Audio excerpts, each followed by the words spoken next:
Question number 8 without using formula और distance formula point जो दे रखे हैं ये चारों पॉइंट, इनको बेटा एक पैरेललोग्राम प्रूव करना है। डिस्टेंस फॉर्मूला यूज़ किए बिना करना है, तो कोई बात नहीं, स्लोप वाले कॉन्सेप्ट से कर लेंगे। अब पैरेललोग्राम है, क्वेश्चन नंबर कौन सा है 8। अगर मानो पैरेललोग्राम है, ठीक है, मतलब समानांतर चतुर्भुज। इसका का मतलब हुआ कि अगर ये एक पैरेललोग्राम है तो ये वाली लाइन इस वाली लाइन के पैरेलल होगी और ये वाली लाइन इस वाले के पैरेलल होगी।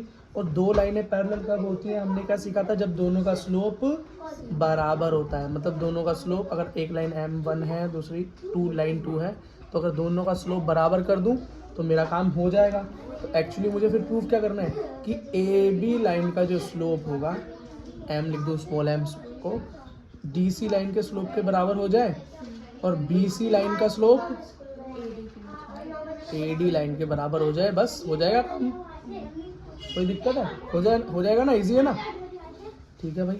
कोऑर्डिनेट्स क्या क्या दे रखे हैं? कोऑर्डिनेट्स दे रखे हैं ये वाला -2 -1, ये वाला 4 0, ये वाला 3 3 और ये वाला -3 2 दे रखा है। यही तो है, अपोजिट साइड्स पर पैरेलल है इसकी। ठीक है, समझ में आ गया?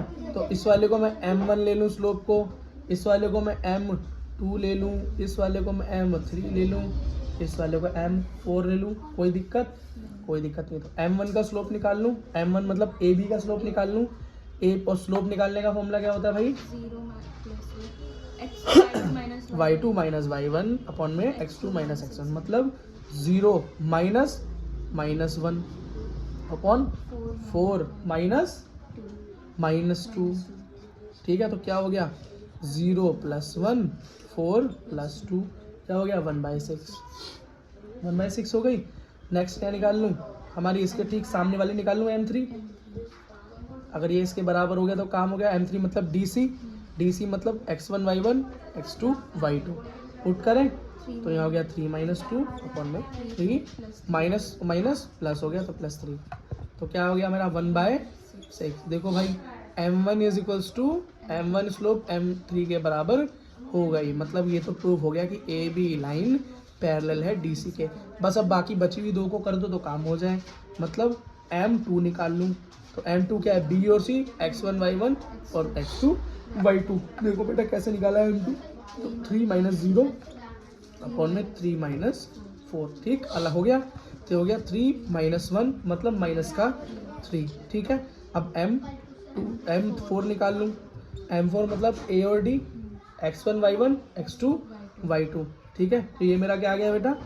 2 और क्या हो गया? -2 मतलब प्लस का 1, सॉरी 1 y तो 1 है ना, तो -1 माइनस प्लस का 1। नीचे क्या है बेटा तुम्हारा? माइनस का 3 माइनस प्लस का 2। क्या हुआ? 3 माइनस का 1 मतलब माइनस का 3। तो देखो m2 मेरा m4 के बराबर प्रूफ हो गया, जो कि बताता है मेरे को कि मेरी line AD is parallel to BC है। हैंस ये एक पैरेललोग्राम प्रूफ हो गया। खत्म हो गया बेटा क्वेश्चन। कोई मुश्किल? डिस्टेंस फॉर्मूला तो कैसे करते? AB निकालते, फिर DC निकालते बराबर, फिर BC निकालते, DC निकालते बराबर था। और पैरेललोग्राम में ऐसे नहीं होता, बीच में एक डायगोनल खींच के उसकी भी डिस्टेंस है। चलो छोड़ो, कोई बात नहीं, ये ज़्यादा इजी तरीका है, 10th वाले से भी ज़्यादा इजी तरीका है ये वाला। अगला देखो, अगला क्वेश्चन बोल रहा है find the angle between x and the line joining the point ये और ये। कह रहा है x एक्सिस, कौन सा? x एक्सिस और दो लाइन है। क्या है? दो लाइन। क्या पॉइंट है हमारे पास? पॉइंट है 3 - 1 4 - 2 पॉइंट दिए हुए हैं। Find the angle between x axis and line joining the point. कह रहा है ये एक x एक्सिस है, ये y एक्सिस है, इन दोनों के बीच में एक लाइन खींची हुई है। क्या? एक लाइन लगी हुई है, उसके कोऑर्डिनेट्स दिए हुए हैं और यहाँ पर जो एंगल बन रहा है वो एंगल पूछ रहा है। स्लोप पूछ रहा है, मतलब कुल मिला के। और कहना ही क्या चाह रहा है? तो मानो A पॉइंट क्या है? 3 - 1 4 -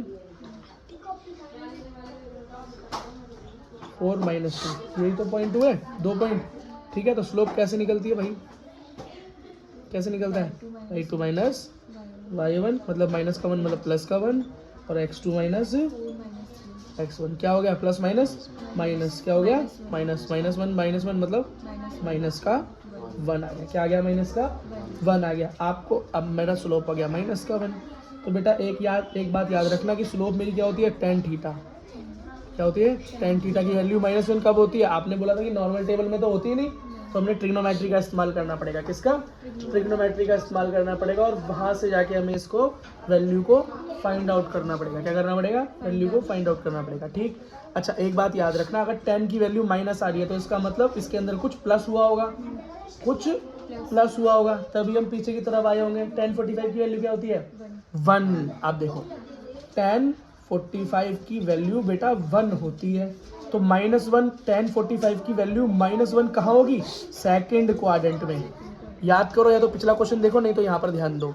ये है फर्स्ट क्वाड्रेंट, ये है सेकंड क्वाड्रेंट, ये है थर्ड क्वाड्रेंट और ये है फोर्थ क्वाड्रेंट। बेटा इसके अंदर होता है ऐड, ये होता है शुगर, यहाँ होता है 2 और यहाँ होता है कॉफ़ी।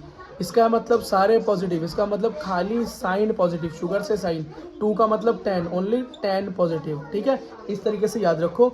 90, 180, 270 और 360।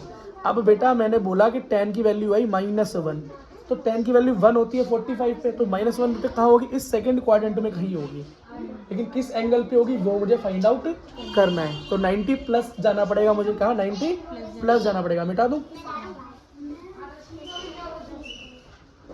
स्लोप याद रखना, हाँ tan थीटा बराबर -1, इसे याद रखना। ठीक, अब 1045 जो होता है वो 1 होता है, इस बात को भी याद रखना। अब मैंने क्या बोला, tan थीटा की जो वैल्यू फाइंड आउट करनी कैसे होगी, तो 90 प्लस जाना पड़ेगा, तो एंगल 1 क्या होता है 45। तो क्या आ गया बेटा मेरे पास, 90 प्लस पे क्या हो जाएगा, चेंज होगा, पर कोई दिक्कत तो है नहीं। हमारा आंसर बेटा क्या निकल के आया,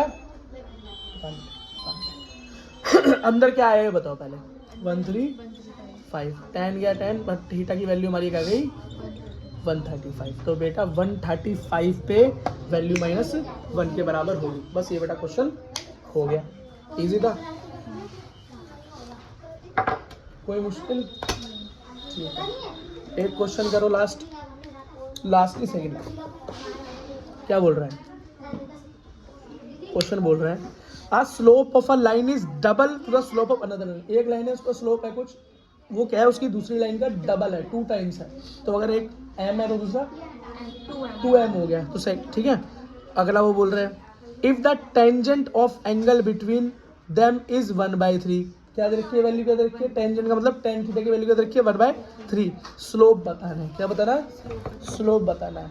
अच्छा, दोनों लाइंस के बीच का एंगल पहले ही फाइंड आउट करके दे रखा है, क्या पहले ही फाइंड आउट करके दे रखा है। अगर पहली स्लोप क्या है m, तो दूसरी क्या है 2 ऑफ m हो गई, मतलब m2 क्या है m1 की 2। यही तो बोल रहा है स्टेटमेंट, और एंगल दे रखा है, तो एंगल बिटवीन लाइंस कैसे निकलता है भाई, tan theta is equals to mod में m2 माइनस m1 अपॉन में 1 प्लस m1 इंटू, यही तो होता है बेटा, और तो कुछ नहीं है।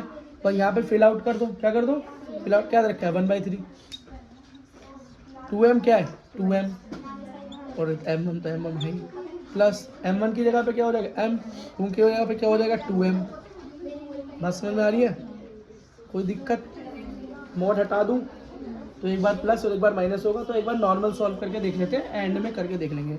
यहाँ से 2m में से m चला जाएगा, बचेगा m अपॉन में m मल्टीप्लाई m, क्या हो गया 2m का स्क्वायर, 2 है ही, तो 2m का square is equals to 1/3। Cross multiply करो तो क्या हुआ 3m इज इक्वल्स टू क्या हो गया 2m स्क्वायर प्लस में 1, यही तो हुआ। अब सबको एक साथ ले लो तो क्या हो गया 3m, या स्क्वायर वाले बने लो, 2m square minus 3m plus में 1 इज इक्वल्स टू 0 कह सकता हूँ। अब ये क्या बन गई, क्वाड्रेटिक की इक्वेशन बन गई, इसको तोड़ के पेयर बनाओ, वही प्लस माइनस वाला सीन यहाँ से कर दूँ, थोड़ी जगह बची हुई है। तो ये मेरा हो गया 2m का स्क्वायर, इसको मैं 3 माइनस का 3 आइए कैसे कर सकता हूँ, माइनस 2m माइनस m, या 1m लिख दो, खाली m लिख दो, कोई दिक्कत नहीं, ऐसे कर सकता हूँ, कोई दिक्कत नहीं है, प्लस 1 इक्वल्स टू 0। अब बेटा कॉमन क्या लो, इसमें 2m कॉमन ले सकता हूँ, तो यहाँ क्या बचेगा खाली मेरे पास m माइनस 1 और यहाँ पे मैं क्या कॉमन ले सकता हूँ, -1 ही कॉमन ले लो। तो m माइनस कॉमन लिया तो अंदर माइनस हो गया, इज इक्वल्स टू 0। तो एक बना 2m minus 1 is equals to 0, एक बना m minus 1 is equals to 0। तो पहला ऊपर वाले का आंसर क्या आया, 2m माइनस 1 बराबर 0 को करेंगे तो 2m बराबर 1, तो m बराबर 1/2 आ गया। और दूसरे को सॉल्व करेंगे तो m माइनस 1 बराबर 0, तो m बराबर 1 आंसर आ गया। 2 आंसर आ गया बेटा। अब जरा इसको मैं रब कर रहा हूँ, अब इसके अंदर हम पुट कर करके आंसर निकालेंगे। एक बार प्लस में निकालना और एक बार माइनस में निकालना। मिटा देता हूँ इसको, ठीक है। अब जरा वैल्यू पुट करो। क्या थी क्वेश्चन, ये थी क्वेश्चन। इसके अंदर बेटा वैल्यू पुट करो पहले, m इज, फिर अब क्या बनाओ खुद ही देख लेना। m बराबर 1/2 लेने पर, क्या लेने पर, 1/2 लेने पर, तो क्या हो गया, m2 is equals to 2 multiply क्या हो गया 1/2, 2 से 2 कैंसिल, m2 क्या आ गई 1, ठीक है। तो कोऑर्डिनेट क्या बने, 1/2 लेने पर 1 बना, यही बना। अब दूसरी बार 1 आया था तो 1 लेने पे क्या हो गया, m2 इक्वल्स टू 2 × 1 बराबर 2, तो जब 1 रखा तो 2 आया। अब एक एक बार माइनस में लेके देख लेना, काम खत्म। यही क्वेश्चन था बेटा, आसान था, ठीक है।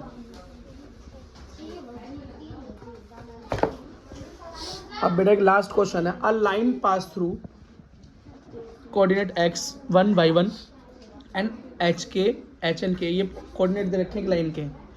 If the slope of line is m, slope भी दे दिया, show that k minus y1 is equals to m multiply bracket h minus x। बहुत ईजी है बेटा क्वेश्चन, फॉर्मूला लगाओगे तो यही का यही तुम्हारे सामने आ जाएगा। इसमें कुछ और करने की जरूरत तुम्हें नहीं पड़ेगी, क्या नहीं पड़ेगी। इसने बोला भैया एक पॉइंट है, मान लो A है, एक पॉइंट है B है, इनसे होकर जाने वाली लाइन के कोऑर्डिनेट दे रखे हैं x1 और y1, यहाँ क्या दे रखा है h और k दिया हुआ है, ठीक। इन दोनों के बीच की बेटा क्या है, स्लोप m है, क्या है।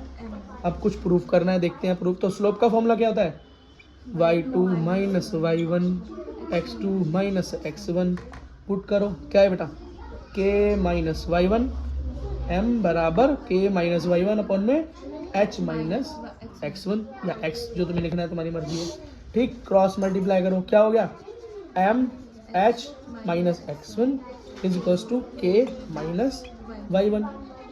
ये तो प्रूफ करना था, हो गया प्रूफ, खत्म क्वेश्चन। तो बच्चे से देख के बेटा डर जाते हैं, ओके बेटा।